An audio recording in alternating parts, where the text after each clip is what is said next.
Good day and welcome back. This is part one of our discussion on velocity and acceleration. It turns out that this is kind of a short section, at least the material that I like to cover and focus on.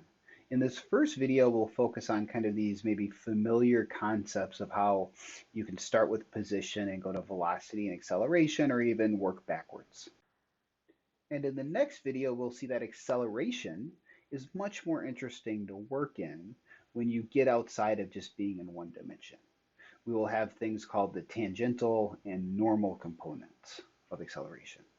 So let's begin with just a quick reminder. If f of t is a position function, maybe you jump in your car, you start driving, and at any given time, it tells you how many miles you have traveled. If you were to differentiate a position function, what you get back is velocity.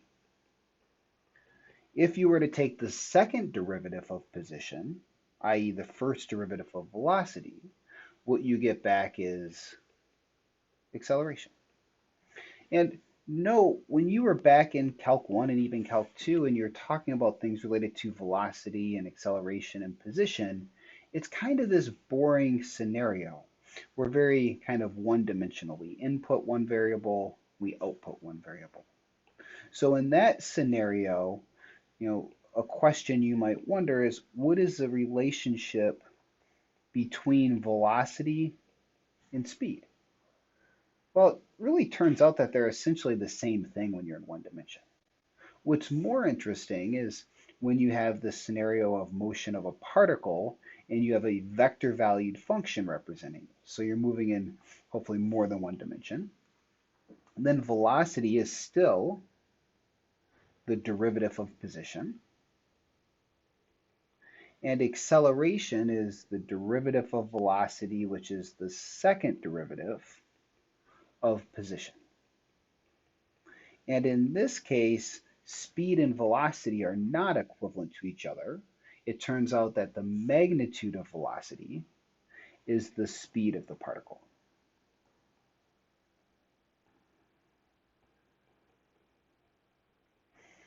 And this directly leads us to two very common types of questions that we could ask. The first is the direct question. If we give you the vector valued function representing kind of the motion or position function of a particle, the questions would be find the velocity, the acceleration, and the speed. So maybe pause the video, take hopefully just 2, maybe 3 minutes, and find those quantities. Okay, so differentiating directly, we find that velocity is the derivative of position.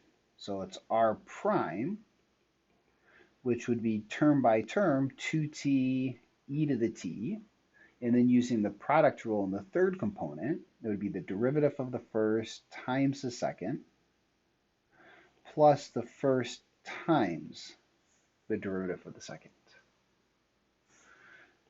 And continuing on with the differentiation, acceleration would be the derivative of velocity, which is 2, then e to the t, and then e to the t plus the derivative of t e to the t. But we've already differentiated t e to the t once, so we can just rewrite that third component down.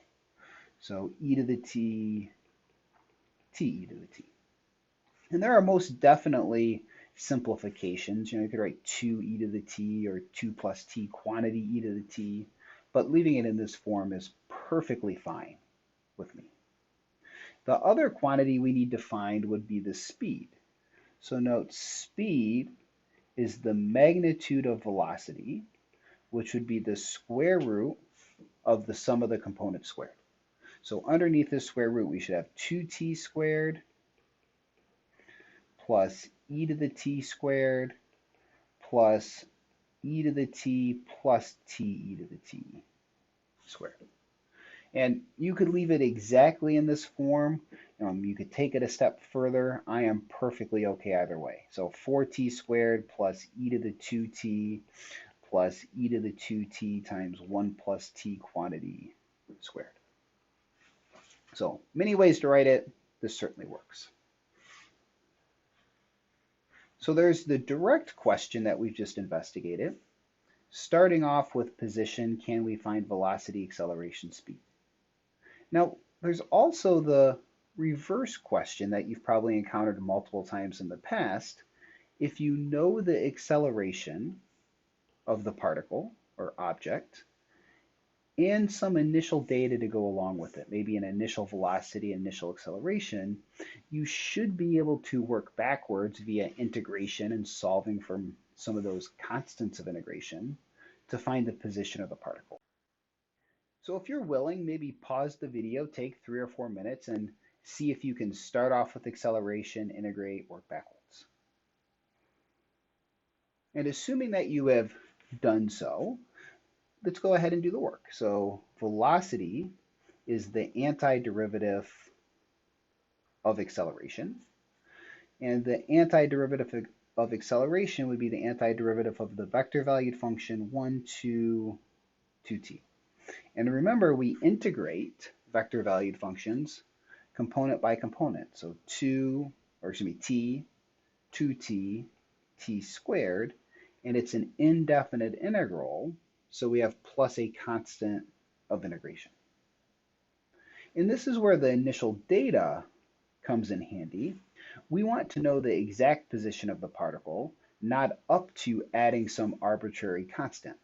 So immediately we can kind of take care of this, and we can note that 0, 0, 0 is the initial velocity.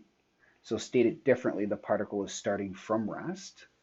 And if we look at our formula for velocity to the left, this would be 0, 2 times 0, 0 squared, plus c. And because this is the 0 vector, what we are left with is that 0, 0, 0 is equal to c. So the c that we have is actually the 0 vector. And because it's the 0 vector, we could just essentially cancel it off. It makes no contribution. That brings us halfway there. The next thing we'd like to do is solve for position. And I just realized I have a small typo. Above in the wording of the example, this a of 0 should really be r of 0. So this should say r of 0. The position at time 0 is 1, 1, 0. So position is equal to the antiderivative of velocity. And from our above work, that would be the antiderivative of the vector value function t2t t squared. And component by component, we would have 1/2 t squared, 1/3 t cubed. And because it's an indefinite integral, we are adding on this constant vector of integration. And to have our exact position, we need to solve for that vector d. So looking at our initial data, 1, 1, 0 is equal to r of 0. And using our representation for r, if we substitute 0 in to each of those components, what we would get is 1/2 0 squared, 0 squared, 1/3 0 cubed, plus d. And nearly identically to our work above, that quantity is the 0 vector, and what we end up with is 1, 1, 0 is equal to d. So the d vector that we have to the left can be replaced with 1, 1, 0. And this gives us the final quantity we are searching for. The position vector is 1/2 t squared, 1/3 t cubed, plus 1, 1, 0. And you could certainly present your answer in many different forms. You could combine those two vectors on the right into a single vector. You could put it into parametric form, but even leaving it exactly as we have done here is perfectly acceptable. In the next video, we will start off our discussion with acceleration and see some interesting ways to break it down. So stay tuned. and take care.